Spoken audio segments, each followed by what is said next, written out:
Welcome everybody, we're going to go ahead and enter another series. This is our fourth best of three.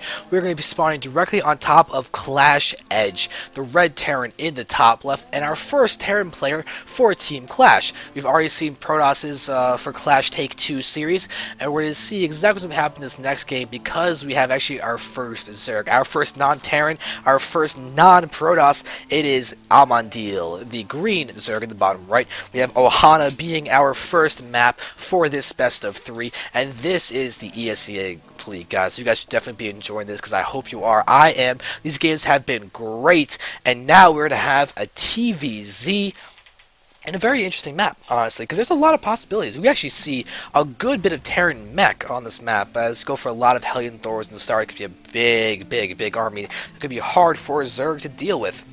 And more fun than that is the fact that Amandil's been, honestly, I think he might be the most veteran IP player there is. I mean, he was around with GMMA when they were known as GMMA versus being known as IP. He's one of the originals with Tonks, so he's been around for a long time. And let's see what his experience is going to be able to, how's he going to play against Edge, because Amandil's got so much experience. Edge is a player I actually really don't know anything about. He is just a Terran player on Clash, but automatically I think, boom, must be a really solid player. So everybody knows Panther was on Clash. He's a constant GM Terran player. So now we're going to see that Amandil's going to be throwing down his 15 hatch. Perfect standard Zergy thing to do. And now we're going to watch to see whether he's going to throw down his pool next, or he's going to go for like an extractor and then his pool. Because if he can get away with a speedling build after the hatch first, it's honestly your best, most versatile, and kind of risky in case of a 2-racks play from Terran. So you don't really see it all that often, but if you can go ahead and get away with it, it's a great thing. So you have those speedlings out quickly. You don't really need them out unless you have a 2-racks that's going to be hitting you. But we see Amandil is going to throw down the pool without the extractor, which is fine. On a 2-player map, you kind of have to do that, so you don't have to be in a huge risk-taking scenario, because those risks can be really bad for you. Just saying, because if you get hit by an 11-11 2-racks and you went for that speedling build after the hatch first, you're pretty much dead. So Amandil's playing it safe and getting the pool first. Alright, but if you guys want any of these replays, they're going to be on zanderfeverSC. You can easily grab them there. There'll be a small little write-up, and it'll be a nice way for you to get these very high-level replays into your own repertoire. So Edge is right now his game is double gas, so we're probably going to see a reactor to Hellion play out of him after getting down his command center, which is honestly a great thing to do. You're not going to have any issues with containing your Zerg to 2 bases because they're not going to be getting down a 6-minute third generally, so you can still get your Hellion presence with a faster command center as opposed to going for the barracks, the factory, and then the command center. So we'll get a nice bit of map presence around with this, and it'll be really actually a good lead into also Banshees, because then you can get the Cloak Banshee, your double gas income coming in, and it can be a hassle to deal with as Zerg. You get Cloak Banshees hitting you after Hellions have run in and done damage, killed a bunch of your drones. It makes you pretty unhappy. So now we're going to see Edge going down for his reactor. Edge's going to go down for his reactor. There he goes, there's the reactor. And the orbital commander going down next.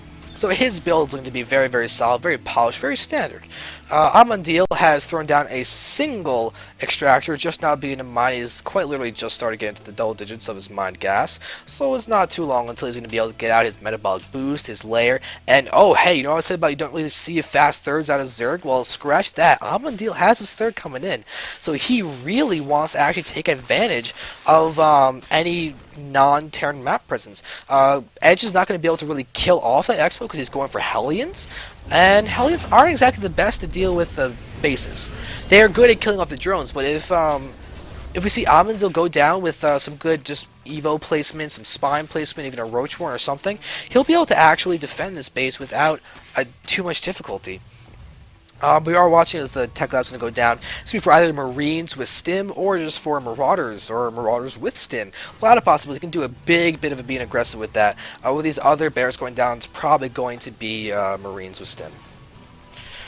Although, don't discount Hellion Marauder, because that combination is so deadly for a lot of Zergs to deal with. See, the third base is now done. This single Zergling is really trying to work hard. I mean, Look at this guy. He's a lone Zergling attacking destructive rocks. He's already killed almost 250 health. That takes so long to do. But there we have the creep team. We're going to go ahead and possibly get stopped. It does get cancelled. So Amandil will keep that alive. And it seems that Edge, upon seeing no creep tumor, or no spine growth, is actually going to continue pressing forward. And with the Roach War not done yet, we can't see any kind of Roach presence quite yet. We do have a bunch of Lings about to pop, and they're going to go ahead and possibly get the surround. It's only 4 though. Queen's going to block the wall, and drones will be retreating just fine. And Edge actually doesn't know about that base. I can catch him as a big surprise. Unless he didn't move around to the left and look for that right now, yet now he sees it. So we're about a little bit of forest fire taking place. That's kind of unfortunate. You really actually, fun fact, forest fires are actually healthy and kind of needed for the environment. There's a lot of regrowth that happens after a forest fire, so the whole Smokey the Bear forest fires are bad thing is actually wrong. Forest fires are good, because when you stop them, you actually get the really devastating forest fires as opposed to the ones that just clear the underbrush. Just a random tidbit of information for you guys. So the Evo Chamber, second Evo Chamber is now down. The Carapace +1 is being researched, which is great, because it means the tanks will not be able to one-shot Zerglings with their siege mode on, which is really important. Starport's going to go down. We do have the stim going down. We have nothing on the factory in terms of add-ons.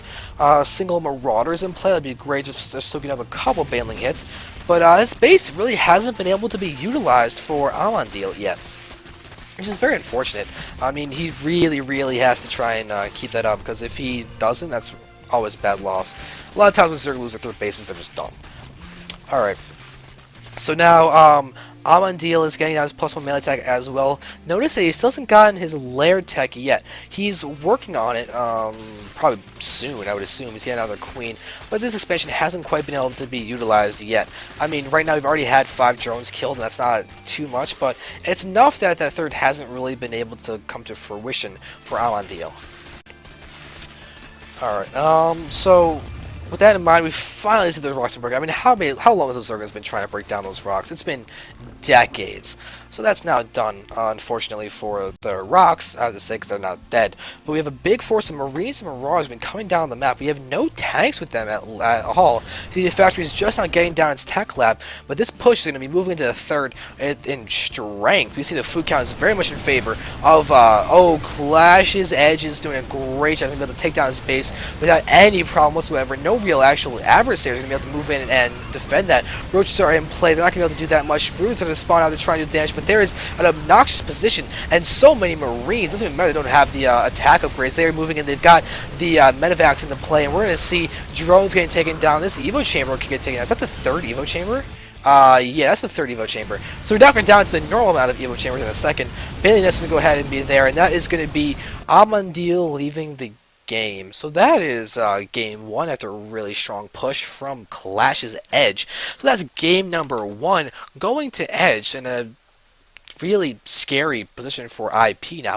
Amandil has to win the next 2 games. If he doesn't win the next 2 games, Clash is taking the series.